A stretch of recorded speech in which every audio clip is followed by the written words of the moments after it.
जो अपने बाप के रिटायरमेंट पे भी नहीं रोए, वो क्रिकेटर्स के रिटायरमेंट पे आंसू बहा रहे हैं सोशल मीडिया पे। आज बात करते हैं दोस्तों क्रिकेट की, क्रिकेटर्स की। क्यों ज़रूरी हो जाता है हमें इस टॉपिक पे बात करना? क्योंकि दोस्तों जो हाल ही में बेंगलुरु में हुआ, आरसीबी को ट्रॉफी जीतने के बाद जो घटनाएं वहाँ पे हुई वो सचमुच हिला देने वाली हैं। क्योंकि जिस तरीके से 11-12 लोगों की मौत हुई, इंक्लूडिंग किड्स, और कैसे 50 से 60 लोग इंजर्ड हो गए भगदड़ में, इसके बाद दोस्तों बात करना तो बनता है। और हमें ये समझना भी बनता है कि आखिर कौन से वो लोग हैं जो इस तरीके से पागल हो चुके हैं क्रिकेट के पीछे। दोस्तों एक कहावत है बहुत ही famous, give them bread and circus and they will never revolt.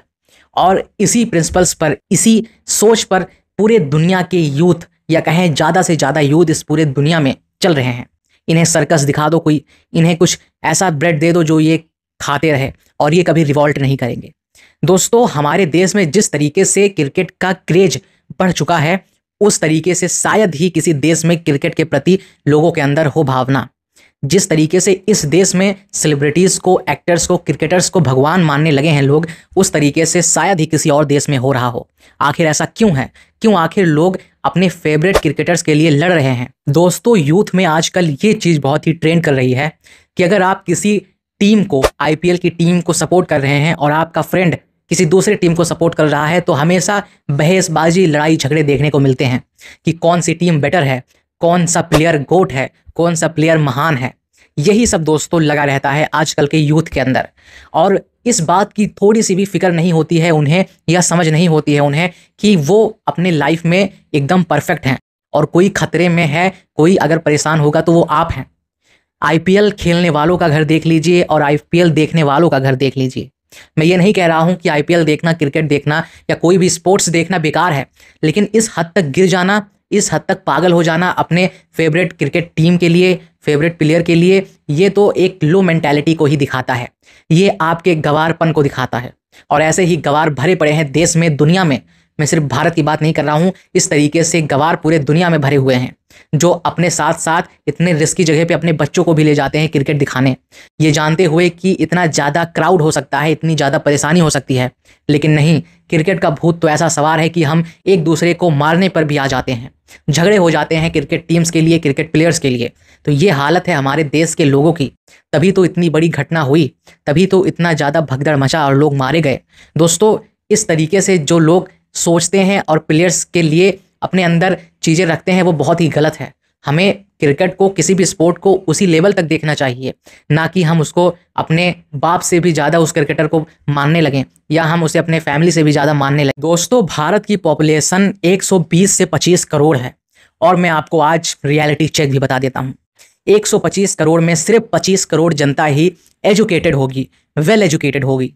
और एजुकेटेड का मतलब मेरा ये नहीं है कि वो स्कूल गए होंगे या उन्होंने एकेडमिक नॉलेज में टॉप किया होगा, मेरा ये मतलब नहीं है। मेरा मतलब है दोस्तों बेसिक नॉलेज से, बेसिक एथिक्स से, जिनके अंदर कुछ सोचने की ताकत है, जिनके अंदर सही और गलत सोचने की ताकत है, मैं उनकी बात कर रहा हूँ। मैं उन डॉक्टर्स, इंजीनियर्स की बात नहीं कर रहा हूँ जो गुटखा खा के कहीं पर भी थूक देते हैं। एजुकेटेड तो वो भी हैं, लेकिन मैं उन लोगों की बात नहीं कर रहा हूँ, या उन जैसों की बात नहीं कर रहा हूँ।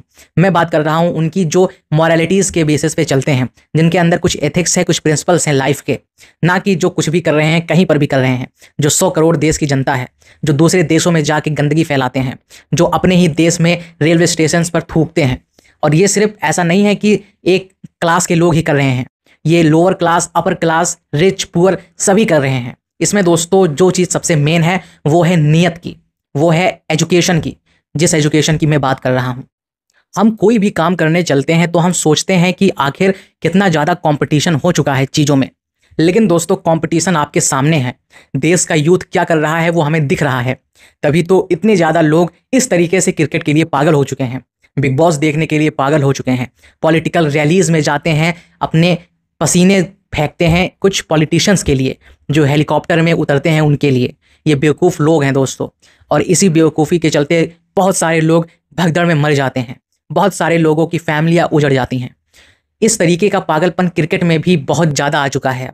फेवरेट प्लेयर के लिए लड़ाई झगड़े, फेवरेट टीम के लिए लड़ाई झगड़े, और ऐसे ही चीज़ें दोस्तों यूथ आजकल हमारे देश की कर रही है। भगवान मान चुके हैं आजकल के यूथ इन क्रिकेटर्स को, अपना बाप मान चुके हैं आजकल के यूथ इन क्रिकेटर्स को। ज़्यादातर लोग, मैं सबको नहीं बोल रहा हूँ, लेकिन 90% ऐसे ही हैं। दोस्तों भारत में लगभग हर घर में क्रिकेट देखा जाता है और क्रिकेट इतनी बड़ी चीज़ भारत में आज से नहीं है, बहुत ही पहले से है। बहुत ही पहले से लोग क्रिकेट के पीछे पागल हैं और शायद यही वजह है दोस्तों कि भारत में और स्पोर्ट्स को उतना ज़्यादा महत्व नहीं दिया जा रहा है, जैसे कि फुटबॉल, वॉलीबॉल, हॉकी जैसी चीज़ों को। हमेशा दोस्तों हमें क्रिकेट के लिए ही ज़्यादा से ज़्यादा क्राउड देखने को मिलती है देश में, जो कि अच्छी बात नहीं है। एक पर्टिकुलर स्पोर्ट्स को सिर्फ प्रमोट करना देश में अच्छी बात नहीं है। बाकी स्पोर्ट्स से हमारे देश के लोग, हमारे यूथ कनेक्ट ही नहीं कर पाते हैं, उन्हें समझ ही नहीं पाते हैं अच्छे से। हमारे देश में बचपन से लेके बुढ़ापे तक लोग क्रिकेट ही बस खेलते हैं और वही जानते हैं ज़्यादातर लोग। आज के लिए बस इतना ही, मिलते हैं नेक्स्ट पॉडकास्ट में।